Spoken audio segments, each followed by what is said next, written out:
I never thought a simple food delivery could end with someone in handcuffs, least of all my own neighbor.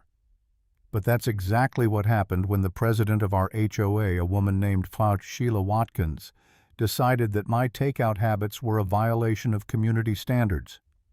Yeah, she actually believed that. And when the total crossed $500, she learned the hard way that stealing isn't enforcing rules, it's a felony. When I first moved into Oakwood Estates, I thought I'd found peace.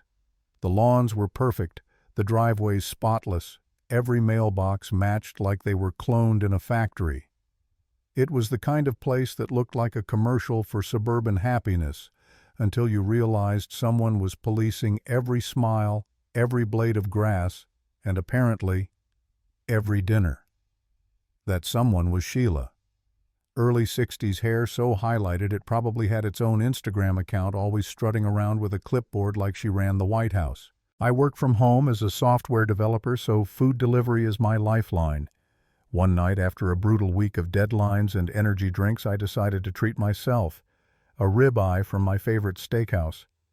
I tracked the driver like a hawk, stomach growling, counting down the seconds. "Your order has arrived," the app said. I waited and waited. No knock, no ring, just silence. Then I opened the delivery photo and froze. My food was sitting at a door that wasn't mine. I recognized the house instantly. Teal front door, pristine rose bushes, Sheila's house. I called the driver thinking maybe it was an honest mistake. He sounded confused. The lady said she was expecting it, he told me. She even gave me your name when I asked. I hung up, grabbed my phone, and marched down 3 houses. When she opened the door, the smell of my steak hit me like a slap. She stood there perfectly composed with that Stepford wife smile. "Excuse me," I said, trying to sound polite. "I think the driver accidentally dropped my order here." Her smile didn't move an inch. "Oh, I'm afraid there's been a misunderstanding," she said in that sugary voice that made your skin crawl. "The HOA has a strict policy against food deliveries after 6 p.m. It's clearly stated in Section 12.3 of the Community Guidelines." I blinked. "That's my dinner. I paid for it." Her eyes narrowed slightly.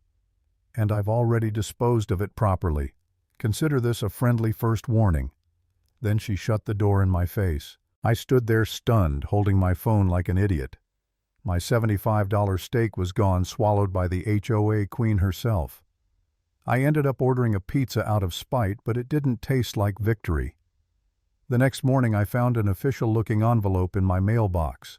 Violation notice. Sheila's signature at the bottom. It cited a rule that didn't even exist.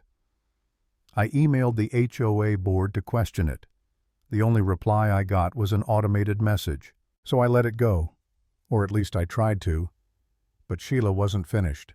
Over the next few weeks, my deliveries started disappearing. Every single time. It didn't matter if it was sushi burgers or groceries, she always managed to get there first. She'd tell drivers I canceled the order, or that she was my wife, or that they couldn't park in the cul-de-sac. She had an excuse for everything. It was creepy, like she had a radar for delivery trucks. By the 3rd week, I'd lost nearly $300 in food. I started to question my sanity. Maybe I was overreacting. Maybe it was just coincidence. But then I caught a glimpse of her on my new doorbell camera, snatching a paper bag from a delivery guy's hands like it was her divine duty. That was the moment I knew I wasn't crazy. I was being stalked by a woman obsessed with control. I filed complaints to the HOA and the property management company. A few board members responded quietly, saying they understood, but no one wanted to confront her. "She's been president for 10 years, one neighbor whispered. "Last year she had the Petersons' tree cut down while they were on vacation. No one stands up to her." That sentence lit a fire in me. No one stands up to her. Well, someone would now. I decided to set a trap. Not just any trap, one she couldn't resist. I placed an outrageous order from the most expensive French restaurant in town. The total, $523.47. Wagyu beef truffle risotto, imported desserts, and a bottle of Bordeaux. It was bait, and I knew she'd bite. When the delivery car pulled into the cul-de-sac, I hid by the window recording. Right on cue, Sheila stepped out of her house like a general inspecting her troops. She intercepted the driver before he even reached my porch. I could hear her voice through the doorbell camera. "Community regulations require me to accept all deliveries." The driver looked uncertain, but who was going to argue with a silver-haired woman holding a clipboard? I didn't storm out this time. I didn't yell. I made a call to the Wash non-emergency police line. "I'd like to report a theft," I said, calm but shaking inside. "My neighbor has been stealing my deliveries for weeks. Today's order was over $500. I have video evidence." 20 minutes later, 2 patrol cars rolled quietly into our street. No sirens, no drama, just blue and red reflections gliding across the windows. I watched as they walked up to her house and rang the bell. Sheila opened the door, her face set in that same fake smile.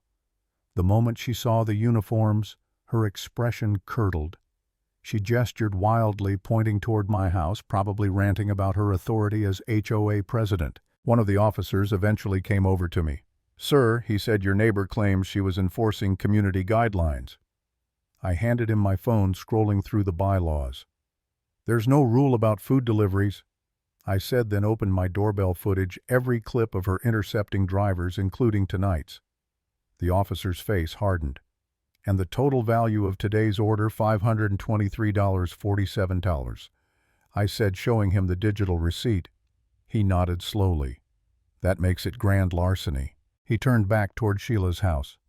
I watched from the edge of my driveway as the conversation escalated. Sheila's gestures became frantic. Her voice rose, then click. The sound of handcuffs. Her face turned the color of overcooked salmon as the officer read her rights. For a second, I almost felt sorry for her. Almost. That night, an officer returned to take my formal statement.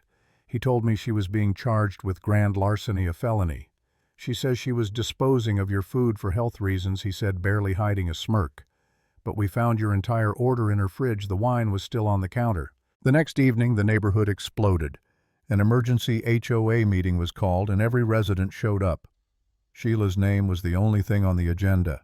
One by one, people shared their own horror stories.